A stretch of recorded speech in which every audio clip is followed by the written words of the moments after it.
আমরা সফটওয়্যারটিতে প্রবেশ করার পরে এরকম একটা ইন্টারফেস দেখতে পাবো। এখানে ২ টা জিনিস আপনারা একটু লক্ষ্য করুন। প্রথমত আমরা দেখব হলো নিবন্ধন ফি প্রদান। প্রথমে আমাদেরকে আপনি যদি এই সফটওয়্যারটিতে প্রথম হয়ে থাকেন তবে আপনাকে একটা নিবন্ধন ফি প্রদান করতে হবে। তো নিবন্ধন ফি প্রদান করুন। ওইটা শেষ করার পরে আপনি বার্ষিক চাঁদা পরিমাণে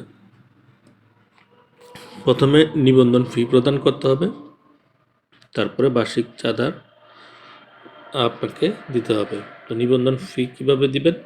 এখানে আমরা ক্লিক করলাম।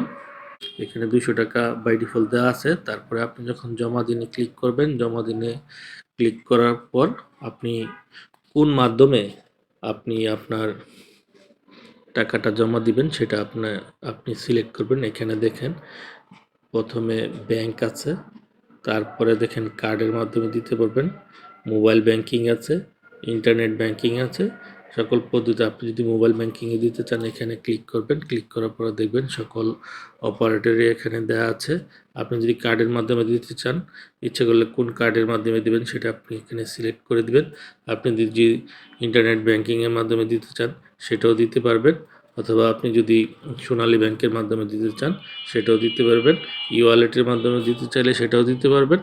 আর যদি আপনি অ্যাকাউন্টের মাধ্যমে দিতে চান তাহলে এখানে আপনি অ্যাকাউন্টের মাধ্যমে আপনি যে এরকম একটা ইন্টারফেস আসবে, আসার পরে আপনি এখানে কনফার্মে ক্লিক করবেন। যখন আপনি কনফার্মে ক্লিক করার পর এখানে আপনাকে যে কাজটি করতে হবে সেটি হচ্ছে এখানে আপনি আপনার অ্যাকাউন্ট নাম্বার দিবেন, আপনার নাম, অ্যাকাউন্ট বইয়ে যেরকম আছে সেটা দিবেন। তারপর আপনি যেই নাম্বারটি ব্যবহার করছেন সেটি দিবেন 11 ডিজিটের। দেওয়ার পরে যখন আপনি নেক্সট বাটনে ক্লিক করবেন তখন আপনার ওটিপি আসবে আপনার মোবাইলে। সেখানে আপনার ওটিপি থেকে কনফার্ম করলে আপনার অ্যাকাউন্ট থেকে টাকা কেটে নেবে।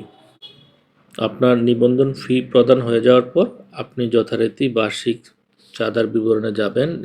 এখানে ক্লিক করে আপনার নিবন্ধন একই প্রক্রিয়ায় আপনি যেভাবে নিবন্ধন প্রক্রিয়া চাঁদা দিয়েছিলেন বার্ষিক চাঁদা বছরওয়ারি আপনি এটা প্রদান করবেন। আশা করি আপনারা বুঝতে পেরেছেন। সবাইকে ধন্যবাদ।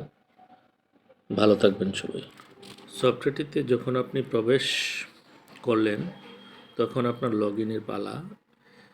এখানে আপনাকে যে কাজটি করতে হবে সেটি হচ্ছে ইউজার নেমে আপনি আইপিএমএসে প্রবেশ করার জন্য যেই মোবাইল নাম্বারটি দিয়েছেন সেটি আপনি এখানে দিবেন, এবং পাসওয়ার্ড হিসাবেও আইপিএমএসে যে পাসওয়ার্ড ব্যবহার করেছেন সেটি দিবেন। দেওয়ার পরে আপনি লগ ইনে চেপে আপনি সফটওয়্যারটিতে প্রবেশ করে ফেলবেন।